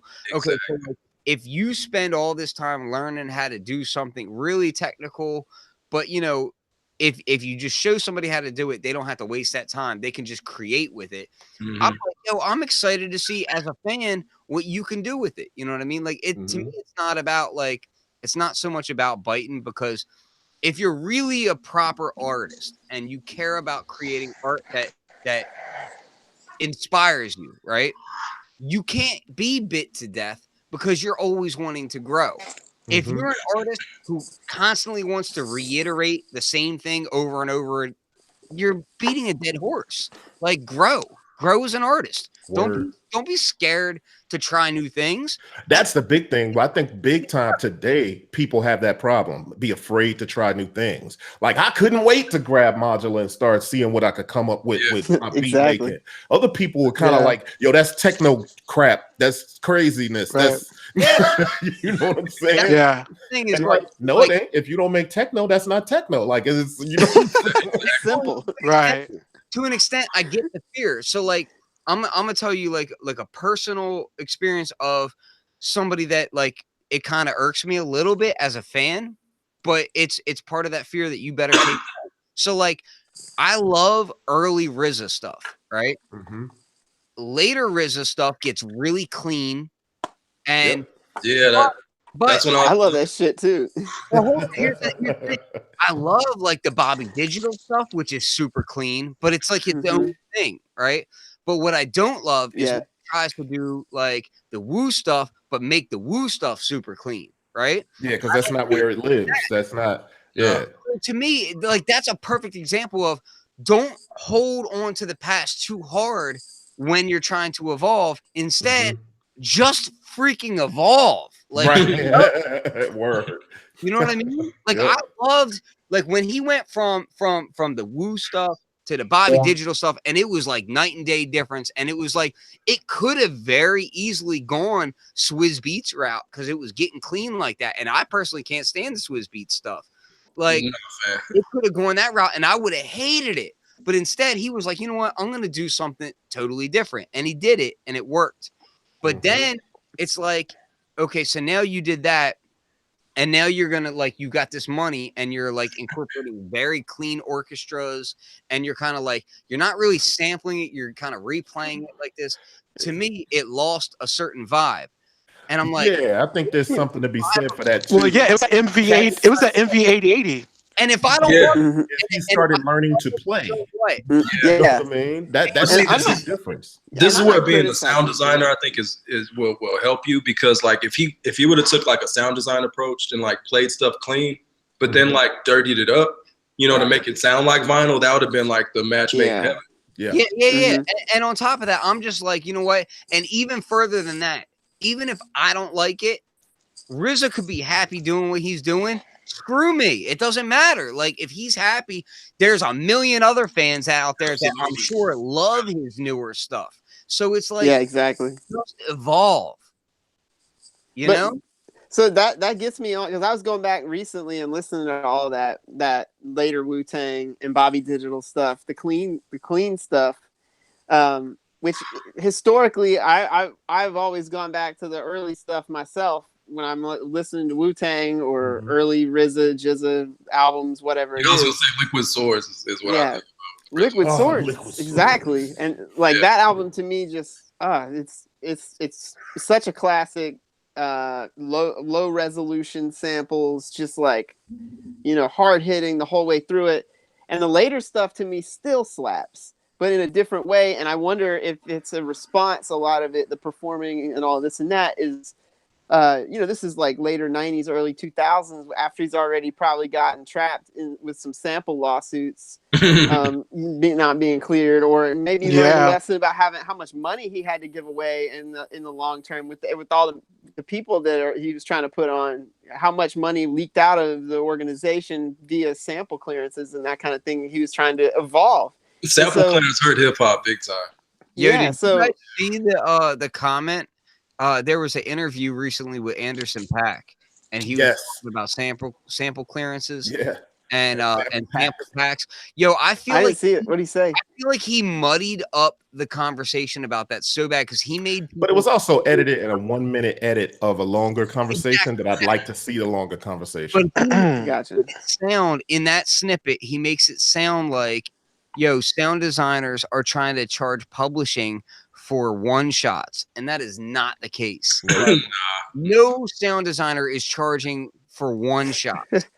But when there's compositions and when you get into where if I release a pack of ARPs that I've composed, or you know what I'm saying, even of songs, like you got people like look at MSX Audio where they're literally they're giving you the basis for your track. They're composed. It's a record. They'll sell to you as a record in some cases. Like it's together. Slump loops, they're loops that are actually composition. Usually, and here's designed and given to you. So like I watched that interview and I read the comments and I was like, there's all these people talking in the comments about like, that's why I don't mess with sound designers. That's why I don't buy sample packs. All these idiots don't realize that first off, the royalty charge that so say you use a sample pack that's a loop base, right? Because basically those royalty fees are only going to be on either MIDI progressions or loop based samples, right? Not one shots, which he made it sound like it was individual one shots. Because he did say that little bloop or blop, and yeah, exactly. But when you take it out, it don't feel the sound the same. That's because this is the basis of your track, son. It's a loop. Right? And the bottom line is he made it sound like it was difficult to clear that stuff. And no, it's not difficult to clear that stuff. And it doesn't even cost that much money in royalties to clear that stuff. Right. Your crew just didn't want to pay it. Right. Because here's the stigma. People get the idea of clearing samples from an old record, but the idea of clearing samples from something that some dude just made and put in a sample pack, like that doesn't connect. It doesn't connect for folks. And you know, and I should say, I want to say that if you read the paperwork on most of these things, publishing and royalties that they're charging is very low. Yeah. It's a one set fee across anybody. Like if it was anything else, if it was like a record and Jay-Z came and said, hey, I want to clear this versus Joe Schmo, it would be a whole different story, right? But that's not what this is. This is a one set fee across the board. You know what I mean? It's not that big a deal, and they could have easily cleared it, but they just chose to not want to pay anything. And that's Yo, Ken, you got me thinking about something kind of interesting because this is kind of like a new issue. I wonder if the future, if people sampling like say like YouTube stuff, you know, Instagram video. I don't know if you remember like on like Life of Pablo, like how he had like that. You know how he sampled that little girl doing the preacher thing. Yeah, that was like an Instagram video. Like in the future, like how do you think like people are gonna go about clearing stuff that they get on Instagram they get on? I wouldn't be surprised if people are being made to clear stuff today, though, because that is your intellectual property. Well, you guys are forgetting something really basic, right? And it's ugly. I'm going to be very honest. It's ugly as hell. But I grew up, my dad used to have me watch stuff like 1984 and Fahrenheit 451. Like I grew up very aware of a dystopian future where things that at the time were not called social media, but became social media, like Big Brother and like these ways of watching people didn't exist, but we were warned about them and they actually exist now completely. Like Big Brother is very real. Okay. But it didn't come about in the way that we thought about it. It didn't come about in a way that was forced upon us. It came about in a way that we chose to give it up. Right. So here's the thing. It appears we chose. Video on Instagram, if you post a video on YouTube, if you post a video on Facebook, you're giving up your rights. Read the rights closely. Yeah. You don't have shit. They can do whatever they want. And guess what? Well, thanks. I gotta go, man. Walk away feeling depressed, fucking around. You are not the claimant. Instagram, YouTube, all these other people, they are who really own you, right? They own the content that you're uploading. You are a service provider to them, and they are taking it and they are taking ownership of it. So in the case of Life of Pablo, who is he clearing that sample with? Is he clearing it with? Yeah, is he clearing it with Zuckerberg, or is he clearing it down to it? If it really comes down to it, and they wanted to press the issue, right? It could get cleared through other ways, but if they wanted to press the issue, yeah, sure, Instagram could come at them and be like, "Guess what? We own this content." I don't know. I think that may be a little more. it may be a little gray area. I think that's a oversimplification of obviously because the content creator has a certain level of ownership, but the fact of the matter is your content. But the fact of the matter is it's owned because of where it lives and where it's streaming from, right? It's not your platform. Yeah, it's not your platform. So they have a certain level of ownership from it because of where it comes from. But I definitely know that there's people that have licensed stuff that they've put up on YouTube and stuff like that, right? And you know, there's probably some royalty share, I'm sure. I just don't know the details of that. And then you also have to think about because it's a user license and stuff. When you upload stuff, you're agreeing that basically you're giving them ownership to some level or degree of your content that you put up there. Yeah, like they can use it for like ads and commercials without having to contact you, stuff like that. There's going to be some laws, some laws that happen in the near future that are I totally believe it on this stuff. Yep. Yeah, I'm interested to see how that happens with samples because people are sampling the stuff right now off YouTube. Oh, there's YouTube. Yeah. I love YouTube. But here's the problem with it though. That algorithm is bananas. Like it's gotten to a point where it's stupid, right? This dude, he just uploaded a 10-hour loop of white noise, right? And he got 4 different manufacturers of noise machines suing him over that video to get the money from it. Because in the 10 hours, YouTube's algorithm has analyzed a little small samples. So they know where the noise came from. Exactly, but not. Wow. And it's false, right? Because white noise actually has noise is white noise. White noise is white noise. It has like equal chance of within the frequency spectrum of the next like sound to be. Right. They it's not white filtered noise. Yeah, that's brilliant. But like, so it's like pulled up all these. And like this dude didn't actually use 4 Sleep Machine boxes to make this loop, right? It just happened to pick something that sounds similar. And to be fair, they don't want him to pull the video down. They want all the money from the video. They want him to keep it up, and then all the ad shit. And then also link to their sleep machines in the fucking video. Dude, I've had original compositions that I put up that sound nothing like what they're claiming. Like I had a beat that I put up that was completely original, and they said that it was like some Michael Jackson song, and I'm like, what are you talking about? Like, yeah, that's a compliment. I think it sounded like Michael Jackson, and they were like, "That's a hit." After you, they sounded. Yeah, that's wild, yo. Hits. Yeah. Quincy Jones over there. Well, you know, listen, I don't mean to brag and all, but yeah, man, that's crazy. See, that's the thing when you get into, you know, all these digital media platforms and everybody's on the take, everybody's trying to do a grab. It's just crazy, man. But laws are going to apply no matter what. You know, people don't realize it ain't like I'm a lawyer or anything. Obviously, far from it. But I worked doing IT for law firms for 15 years. And I always think when it comes to these kinds of things, a good lawyer can spin anything in the favor of his client. So you know what I'm saying? Like even there may not be a lot of legislation and laws around a certain topic, but when it comes to IP, intellectual property, the best IP lawyers can spin that in whichever way, and they'll get as creative as they need to with the existing laws and existing, like there's precedent for this sort of arena of stuff that we can apply to this because it's the same, because this is my argument. You know what I mean? Yeah. So they can spin that stuff, man.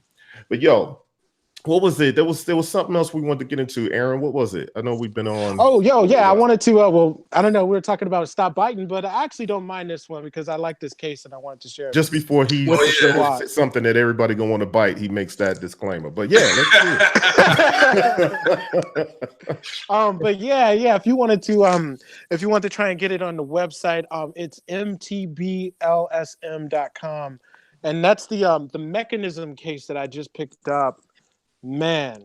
Oh, word. Yeah. I think to see that. I think this one is going to be the modbap workstation, dude. Yeah. So that's dope. Yeah, that's dope. Yeah, it's pretty crazy. So the unique thing about this case is, number one, it's a 95 HP. So, you know, usually the case is I got rid of my 84 HP to grab this one. And love the yeah, tilt. so this one's 95 HP and it has this thing called they call it an analog tool, which is this 1U row right here at the bottom. Super dope. You get two of these joysticks for X and Y. Super sweet, right? And then you have his video so it doesn't pop away. Say that again? Oh, because it doesn't have springs. I like it all. It's a springless. It has springless joysticks. So you can keep whatever thing that you're doing there. And then it has so it has 3 LFOs over here. It has a sample and hold in the middle. And then it has 2 VCAs and then some offsets over here. So that's the kind of unique thing that he was building with. I mean, it's pretty dope because in my case right now, I'll just go ahead and show you. That case is ill.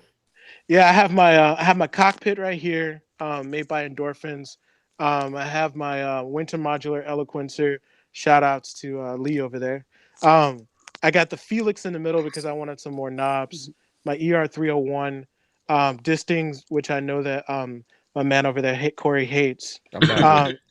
And this one's dope. This is something new. I think I showed the crew. This one's made by back your camera up a bit. Oh, back it up. Can you see it right here? Yeah. Okay. Switchblade. All right. So this is made by Acid Rain Technologies, and it's like a gate. It's kind of like similar to the manual gates, but you can also mix CVs and you can switch between CVs. It's called a switchblade. A little bit more. Dope. Can you see it? This joint. Yeah, now we can see the whole module. Okay, yeah, the whole module. Super, super dope. But yeah, that one's Acid Rain Technologies out of Seattle, and it's their first one. It was only $120. But yeah, this is my setup, man, and I really think that I could kind of call like a beat workstation, a beat machine kind of scenario, and this is it, man. I mean, love that, yo. It just has everything that I want. It has everything I want. So just some ideas out there if you want to grab one of these. They're not that much. He builds them made to order. And he hasn't really built that many of these. There's only I think under 20 in existence. Oh wow. So if you want to, and I think he said I was like the 5th person in the US to have one. So yo, it's so dope because I mean, for what you've you got just enough space in there to keep it like real simple, a very specific theme in this box. You know what I mean? Yep. That's exactly what I was thinking. I was like, yo, how can I build a beat machine? Because I think I'm gonna put it back. Well, I'll just leave it on there. I think so much in our modular, we're always constantly changing, taking things out, putting things in. I wanted to put a set amount of gear inside of here, and I wanted to master it. You know what I'm saying? I wanted to make it a machine that I can master and kick out and cook beats. I didn't change my last case for 7 years, for that very reason. Dope. Yeah. That's awesome. And the mastery shows, though. The master and the music shows behind I agree. You know what I mean? Because you know those modules inside and out. Yeah. That setup inside and out. Which is just like you treat it like an instrument, basically, is what we're saying. Exactly. Yeah. What is it they say? They say what if John Coltrane kept changing his instrument? Exactly. Would he become a master? Would he become a master of it? You know what I mean? I quote Miles Davis. Him, Miles Davis, and Jimi Hendrix. I mean, Coltrane used to sleep with his saxophone. They said he would be asleep, and they would hear him breathing through a saxophone. That's dope, though. That's dope. Yeah. And but yeah, that's the one thing about modular is we're always we're always changing things around, switching things around, the orientation of different things. And I just wanted to make something set. And with those analog tools at the bottom, it gives me enough control where it really feels like I'm on an MPC or I'm on some sort of kind of octatrack or something where I can really get in and get down on a beat. And that panel at the bottom is dope to have those functions, like to have the joystick and have LFOs. Yeah. Like, those are things what they have at the bottom is 2 joysticks, 3 LFOs, 1 sample and hold and noise plus noise, then 2 CV processors and 2 VCAs. Yeah, see, so that saves you space. It kind of makes sense to have that small form factor when you have that utility panel at the bottom. That's really dope. You said it was what, 700 or 600 or what? Yeah, and that's shipped to the States. He'll give you a quote. Like I say, they're made to order, so he'll just he'll quote you up on your Yeah, I'm actually what is gonna but. I'm talking to Steve Baker over at Ethereal Sun right now. He's the one who made my big case. And I'm having a case built kind of similar to that, but for my 1U row, I'm going to use Pulp Logic modules. I want to have a whole bunch of individual offset knobs and a couple of touch sensors. You're an offset knob. Yeah. Yeah. Just kidding. I mean, it's kind of a shame that the mechanism 1U, this 1U at the bottom isn't available on its own. But I think he's trying to make that purpose. Make a Noise CD strip is not available just on its own. It's part of the brand of the whole, of the whole like a smart way to grow would be for him to to expand that right there. Yeah. I mean, I'd love to see this as a 1U that I could put. I mean, obviously he'd have to make it longer than 95 HP, which it is right now. But I mean, I'd love to see this as something that a lot of other people can get down with and really get control over. The ER301 is lacking in physical controls. That's why I have the Felix over here, and with the mechanism, it just seemed like a perfect match to make it work. And then I don't know if you guys know, but in the Eloquencer, you could put it into trigger mode where it's almost like you're hitting on pads, like on the Octatrack. So it's a perfect cooking. You could just cook all day on this piece, man. Hell yeah, dude!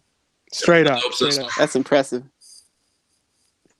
Yeah, so I got rid of my my little 84 HP joint that I had since the beginning, since like 2013, the end of 2013. Looks good. I finally got rid of that one and picked this. I mean, it's just sexy. It's made out of aluminum, super solid, and he ships it pretty fast. What's the power like on it? Oh, the power is perfect. He has his own branded. I think there's a picture of it on the website of the power on there, but I don't remember how many inlets there were on there.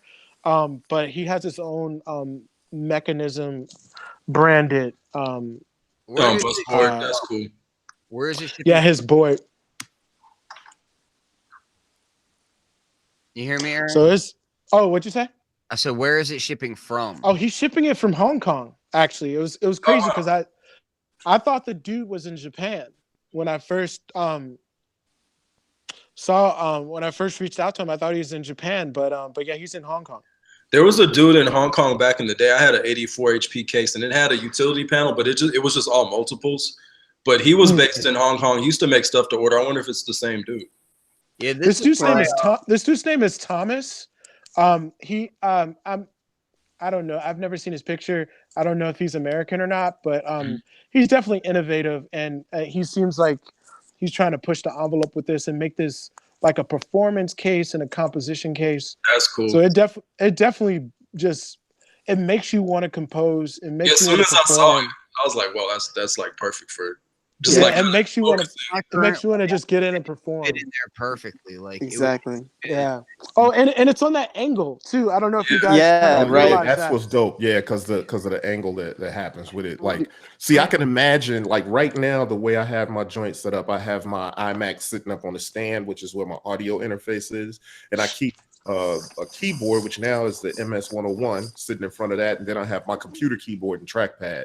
But I could easily see like having something like a mechanism stand sitting between the iMac and my, right there to just be able to compose and dig in. Right, man. I say hit him up and get him while he's still making them. I don't know how long he's going to be making them for. Now say your real thing, Aaron. Man, I don't want to put. Well, here's my thing. And this goes out. This Please goes out give to the all people the your philosophy, man. I need your philosophy is you gotta, man. You gotta cop things, man. You gotta cop these things. Cause think about it. The ER301 is made by one dude in Japan. If he stops making these, that's a wrap. These things are gonna be like $3,000-$4,000. People are gonna love them, right? But at the end of the day, dude, if this knob or something break, man, it ain't no way to there's no way to replace it. It's no way to get another one. So man, these companies, especially modular companies, are held together by like one or two dudes. When you talk about the really small companies, and if you don't get on it, you're gonna miss it. And especially if you don't get on it, them and get in communication with them and keep them alive, you're not gonna be able to get those knob replacements in the future. That's right. It's gonna be a wrap. It's gonna be a wrap. Them switches are gonna go. I'm telling you, man. I love the ER301. Man, don't jinx it, man. Don't jinx it. They're $1.25. Replace it yourself. Yeah. And you know, if you want to send me $300-$400, I'll replace all the switches for you. Yeah, but that encoder though is butter. You know what I mean? The encoder is butter, and I don't know what the encoder is. I mean, I haven't taken it apart or anything. But no, that's proprietary. I'm sure. Like that. You really think it's proprietary? Yeah, I mean, all of our pots and shit are all to order at Make Noise. So I would assume that he would do the same. Like we get it custom through the people. I don't know, but through the manufacturer. I'm not going to say the name of the manufacturer. But you reach out. He said through the people. I love it. Through the people. through the guys. Yeah, you know. Tony's, if you ask him on the forum, he'll tell you exactly what that part is. Like he's not.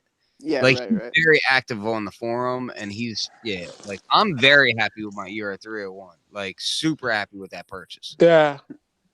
What me did too. What did you guys think about the percussor, the mini joint that dropped over the Black Friday? I may have to pick one of those up. Honestly, like I'm trying to talk myself out of it, but I'm too anxious like for waiting for this board. I was reading up on the ER301 for the new board computer processor that's gonna clip into the back of the ER301 because I would rather spend the $500 on a new computer for the ER301 and just get like 10 times the processing power and RAM or whatever. And it turns out they're not gonna the company that makes that board for one reason or the other, the computer is not going to use that pin layout anymore, which for whatever reason they were using it was like a standard pin layout for a few generations, and then they just said they're not going to do it anymore. So Brian's going to custom design a computer to go on the back of this thing. Once the version 1.0 software is out there. You hear me, Lee? Yeah, I hear you. What's up? I said it doesn't mean that he can't do a retrofit board. Like it would be easy to do a pin layout board and then just he just have to do it himself is all. But to Aaron's point, is one dude. So like get that upgrade when it's out there. Yeah, it's one dude. If he dies, it's a wrap. It's a wrap.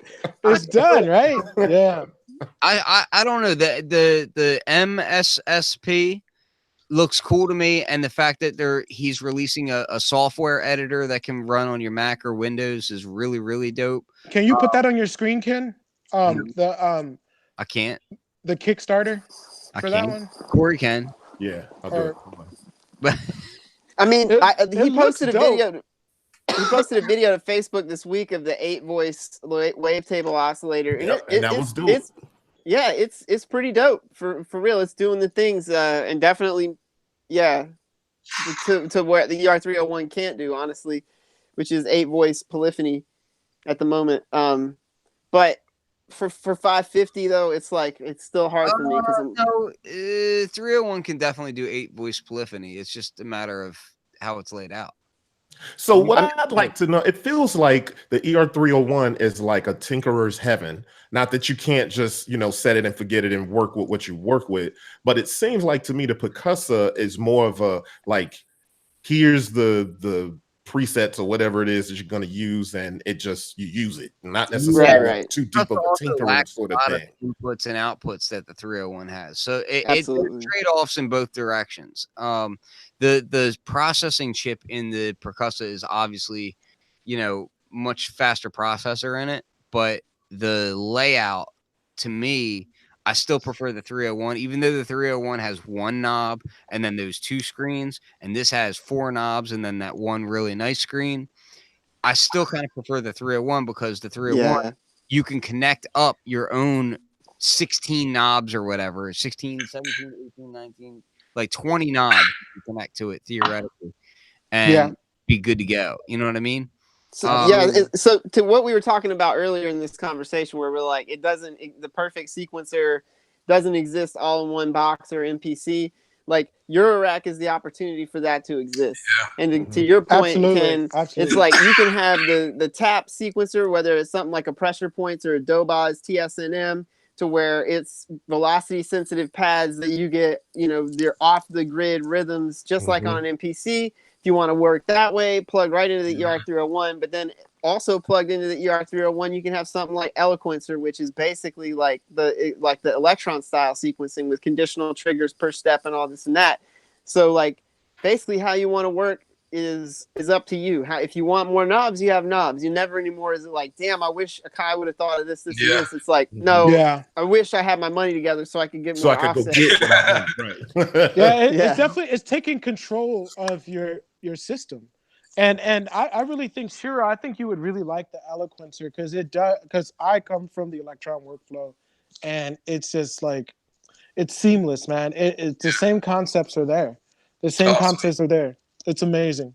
The Eloquencer. I find that the 301, what it really gets me doing, because I've been slicing up samples on it. I've been doing this, I've been doing that. But the thing that really gets me interested in it is the fact that I'm not limited in modulation.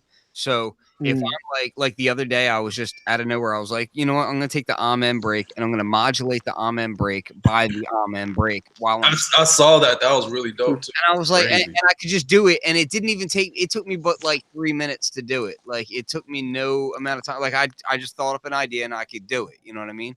And then that was just one channel of it. And there's 4 channels. So like, then I was able to lay a bass line underneath of it like that. You know what I mean? And that bass channel was like a completely custom synthesizer that I built inside of it. So that kind of stuff, like I can get people that would be like, oh, well, there's too much menu diving or this, that, and the third, but it's done in such an intuitive way and so quickly, and you can map it out so quickly that it's really fun to work on.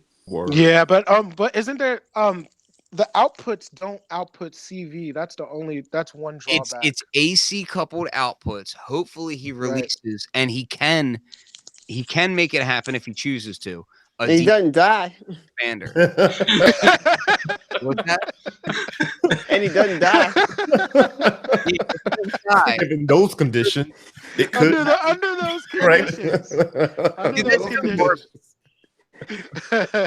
Oh, that's real. Man. No, it's definitely real. When you start thinking about it, man, you start thinking about these small companies, and you don't have nobody to call. Come on, man. So you don't have nobody to call. Dude, my AC guy died over the after the summer. Don't even trip. I know the phenomenon, man. I remember guys, my tax guy died. Like, don't talk about AC guy dying. Mistake on my taxes.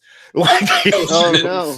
Oh yeah. It was bad. He made a mistake. We went to him. He gave us stuff to fix it, and then we went to the IRS, and then IRS was like, this. You need this one last thing. And we went back, and his wife was like, oh, he passed away when y'all left the next week. We was like, what the fuck? When the IRS is that question. Yeah. I'll say this though, like as far as the 301, at least I can say that forum is crazy active, and that dude releases updates consistently, and I've been nothing but happy with the support on that side of things. So yeah, totally. I agree. But I don't want anybody to die. No, like, nobody. Nobody's wishing that. I'm just saying, go out and grab it right now. Opportunity is ripe for the opportunity is right there. Everybody's healthy. Everybody's healthy. You know.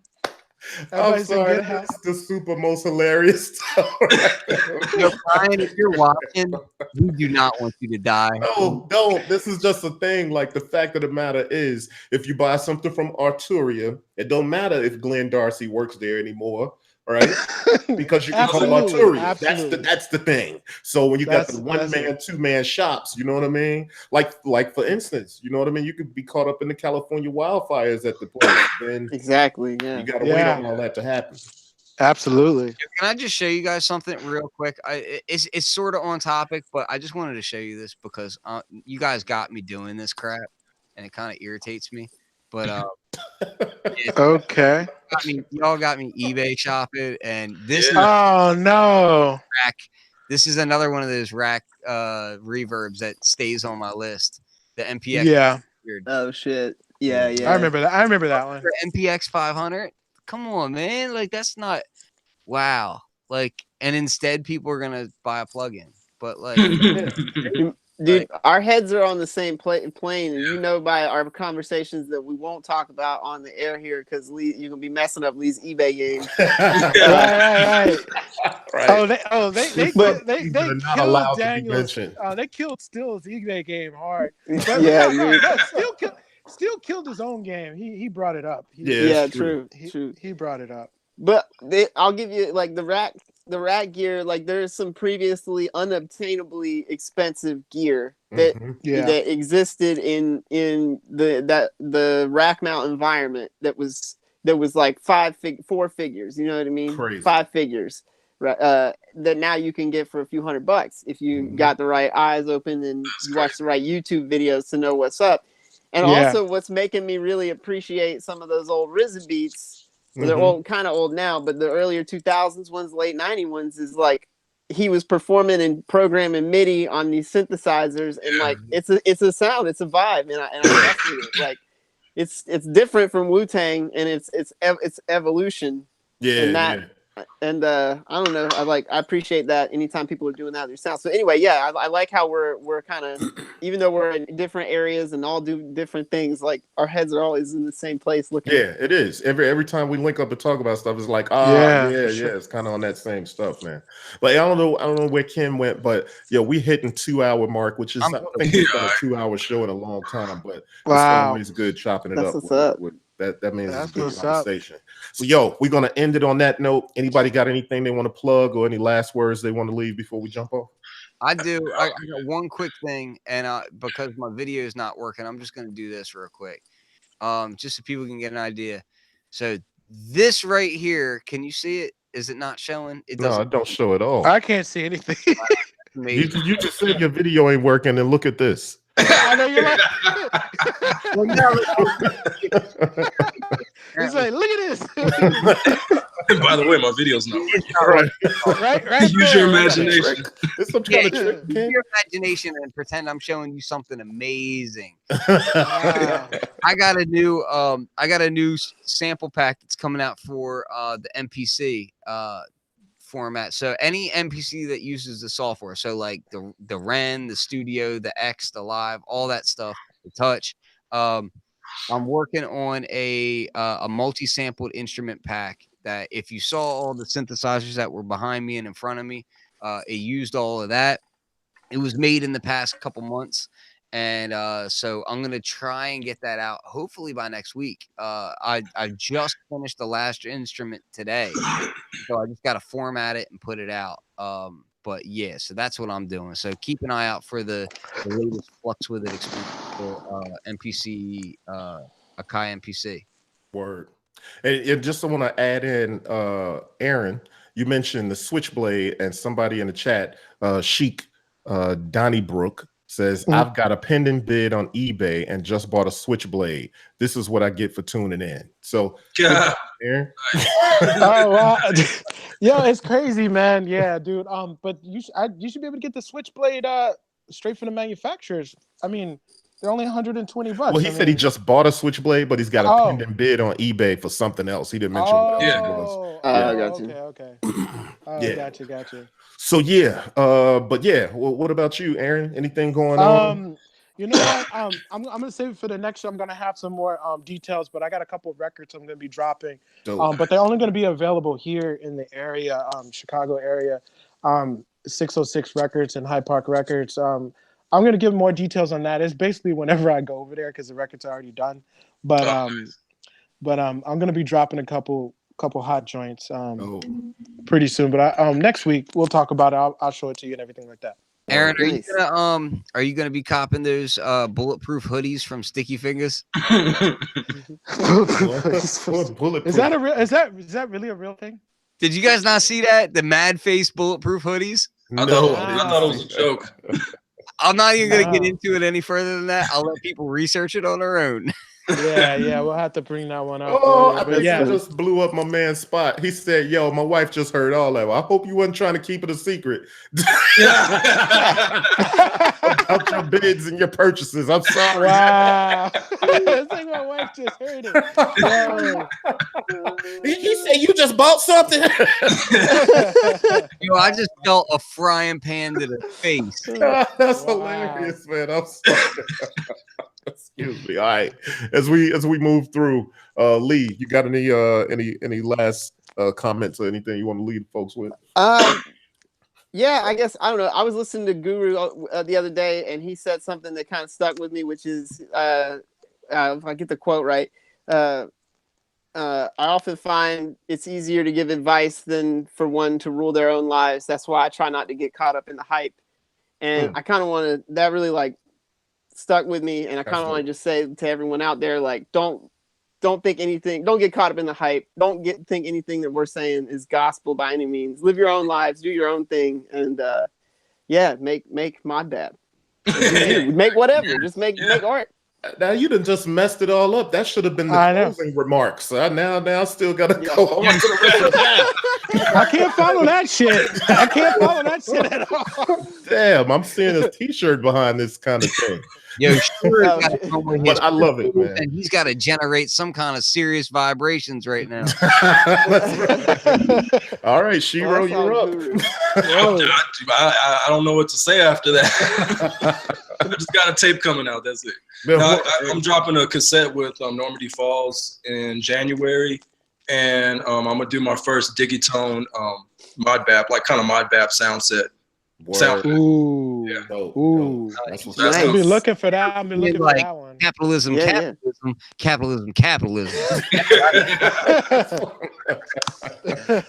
Go. So and as per usual, man, drop by beatppl.com and cop a kit. I'm behind on kids. I got like a stack of sample packs that should have been released already and like months ago. Yeah, you're right. But I just haven't had the time to finalize them. So I need to make the time to do that like now. So just keep posted up on beatppl.com.